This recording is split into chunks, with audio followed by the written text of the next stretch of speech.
بسم اللہ الرحمن الرحیم۔ السلام علیکم سامعین محترم، آج ہم آپ کے ساتھ ایک اور نبی کا تذکرہ فرمائیں گے۔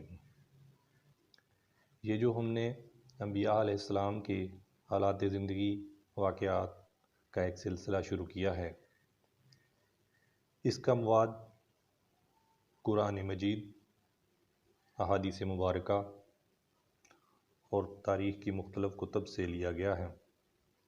لہٰذا ایز اے انسان، ایز اے ہیومن بینگ، اگر اس مواد کی ترتیب میں، اس کے بیان میں اگر کسی قسم کی کوئی کمی بیشی، کوتاہی یا کوئی ایسا مواد موجود ہے جو آپ نے محسوس کیا ہو کہ قرآن مجید یا احادیث مبارکہ سے متصادم ہے، تو براہ کرم ہمیں اس سے آگاہ فرمائیں تاکہ ہماری درستی ہو سکے۔ جزاک اللہ خیر۔ اما حوا کی پیدائش۔ بلحاظ انسان آدم علیہ السلام کے دل میں خواہش پیدا ہوئی کہ جنت میں اگر میرا کوئی ہم جنس ساتھ ہوتا تو زندگی اچھی گزرتی۔ اسی طرح مختلف آراء میں ہے کہ نیند میں سوئے ہوئے ان کی ایک پہلو سے، ایک پسلی سے اما حوا کی پیدائش ہوئی، اور ایک بیان میں ہے کہ جو مٹی حضرت آدم علیہ السلام کے پتلے سے باقی بچ رہی تھی، اس سے حوا کی پیدائش ہوئی۔ واللہ عالم۔ لیکن ان کو اللہ تعالیٰ نے حضرت آدم علیہ السلام کے ساتھ پیدا کیا اور وہ جنت میں خوش و خرم رہنے لگے۔ ابھی شیطان جو انسان کا، آدم علیہ السلام کا دشمن تھا، اس نے بدلہ لینے کا ٹھان لیا۔ ابھی آدم علیہ السلام کو اور اما حوا کو جنت میں خوش رہتے ہوئے دیکھ کر اس نے مختلف طریقے تلاش کیے۔ یہ ایک لمبا واقعہ ہے اور مختلف آراء ہیں کہ وہ سانپ کی شکل میں یا کسی اور کی شکل میں کسی نہ کسی طریقے سے بیس بدل کر جنت میں داخل ہو گیا، اور ایک بزرگ یا خوشگوار شکل میں اما حوا کے سامنے پیش ہوا اور ان کو اس درخت کی طرف راغب کرنے لگا کہ اگر آپ اس درخت کا پھل کھائیں گے تو آپ اس میں ہمیشہ ہمیشہ رہیں گے۔ تو اما حوا لالچ میں آ گئیں اور جنت میں رہنے کی خواہش اور شیطان کے ورگلانے کی وجہ سے انہوں نے آدم علیہ السلام کو آمادہ کرنا شروع کر دیا۔ آدم علیہ السلام نے اس چیز سے منع کیا کہ اس بات سے تو اللہ تعالیٰ نے منع فرمایا ہے، لیکن شیطان کے بہکاوے میں آ کر انہوں نے اس درخت کا پھل کھا لیا۔ اب ہوا کیا کہ اللہ تعالیٰ نے اس کا پھل کھانے سے منع کیا تھا، ابھی اللہ تعالیٰ نے ان کو جنت سے نکال دیا۔ حضرت آدم علیہ السلام اور اما حوا زمین پر آ گئے، انہیں سے جنت کا لباس اتار لیا۔ اب یہ شرم کے مارے اپنے سطر یعنی شرمگاہوں کو ڈھانپتے رہے، مختلف پتوں کو ڈھونڈ کر مختلف چیزوں سے اپنے جسم کے اعضاء کو ڈھانپتے رہے اور زمین پر رہنے لگے۔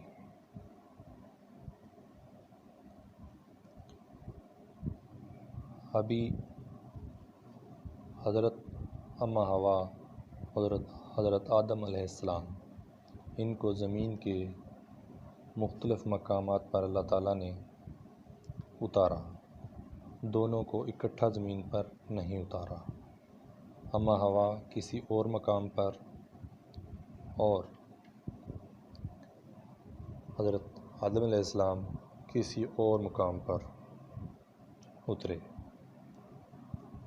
اور ایک دوسرے کی دوری برداشت نہ کر سکے، اللہ تعالیٰ سے رو کر دعائیں مانگتے رہے، اور سالوں سال اپنی غلطی پر نادم ہوتے رہے، اللہ تعالیٰ سے دعائیں مانگتے رہے۔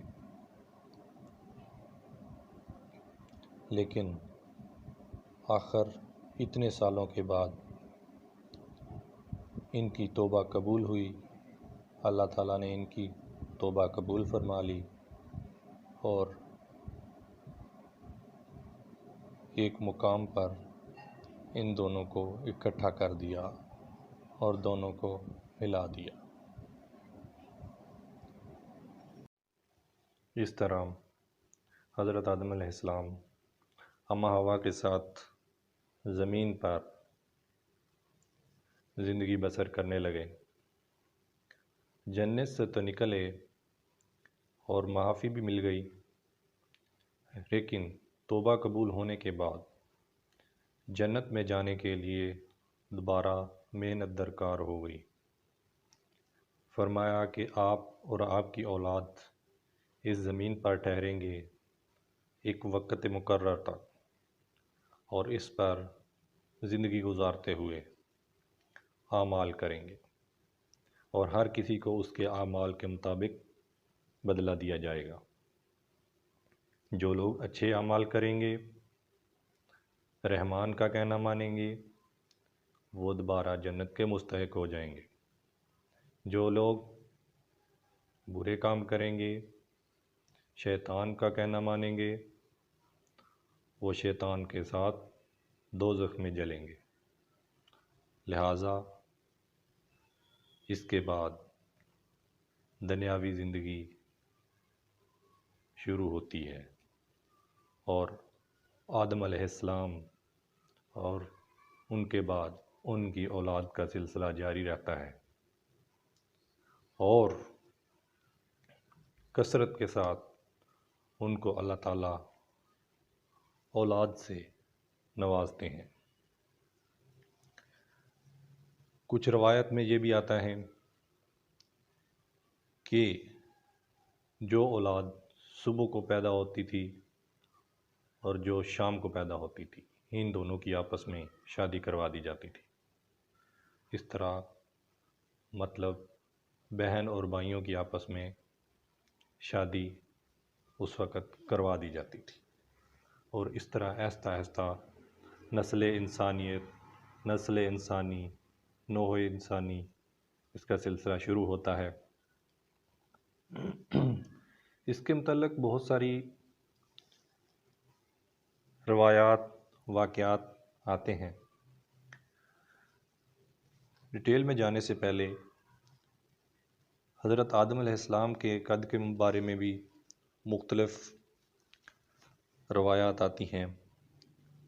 کس جگہ پر آتا ہے کہ 60 گز ان کا قد تھا، کسی میں آتا ہے کہ 60 ہاتھ ان کا قد تھا، کسی میں اس سے بھی زیادہ کا ذکر ہے۔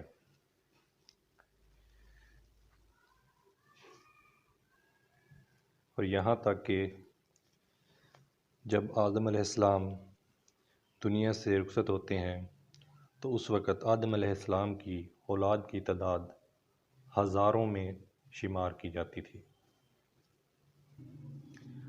اسی طرح حابیل اور قابیل کا واقعہ آتا ہے کہ ان کی لڑائی شروع کس طرح ہوتی ہے۔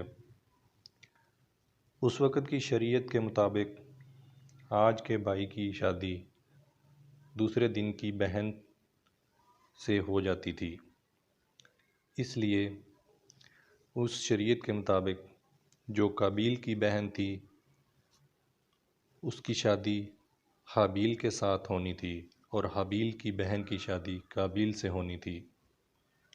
تو اس لیے آدم علیہ السلام نے یہی فیصلہ کیا، لیکن قابیل حابیل کی بہن سے شادی نہیں کرنا چاہتا تھا، کیونکہ قابیل کی بہن خود خوبصورت تھی جبکہ حابیل کی بہن اتنی خوبصورت نہیں تھی، لہٰذا وہ چاہتا تھا کہ میں اپنی بہن کے ساتھ خود شادی کروں، لہٰذا وہ شریعت کے مطابق ٹھیک نہیں تھا۔ ان کی اس لڑائی کی وجہ سے حضرت آدم علیہ السلام نے ان دونوں کو علیحدہ علیحدہ قربانی کا حکم دیا، فرمایا کہ اپنی اپنی قربانی کریں، ایک جگہ پر رکھ دیں، اگر وہ قبول ہو گئی، جس کی ہو گئی اس کی شادی اس بہن سے کر دی جائے گی۔ لہٰذا دونوں نے قربانی کر دی اور ایک آگ آئی، آگ نے حابیل کی قربانی کو قبول کر لیا اور اس کو کھا گئی، لہٰذا قابیل کی بہن کی شادی اب حابیل سے کرنی لازمی ٹھہر گئی۔ اس فیصلہ پر قابیل حابیل کے ساتھ ناراض ہو گیا اور اس نے اس کو مارنا چاہا کہ میں تجھے مار ڈالوں گا۔ اسی طرح شیطان نے ورگلاتے ہوئے قابیل کو غصہ دلا دیا اور ایک دن اسی طیش میں آ کر قابیل نے حابیل کو سر میں پتھر دے مارا اور ان کو قتل کر دیا۔ اس طرح انسانی زندگی کا سب سے پہلا قتل قابیل نے کر دیا اور اس کے بعد سے قتل کی ابتدا ہوئی۔ اب اس قتل کے بعد قابیل بہت پریشان تھا کہ اب اس لاش کا کیا کروں، اب اس کو کیسے ٹھکانے لگاؤں۔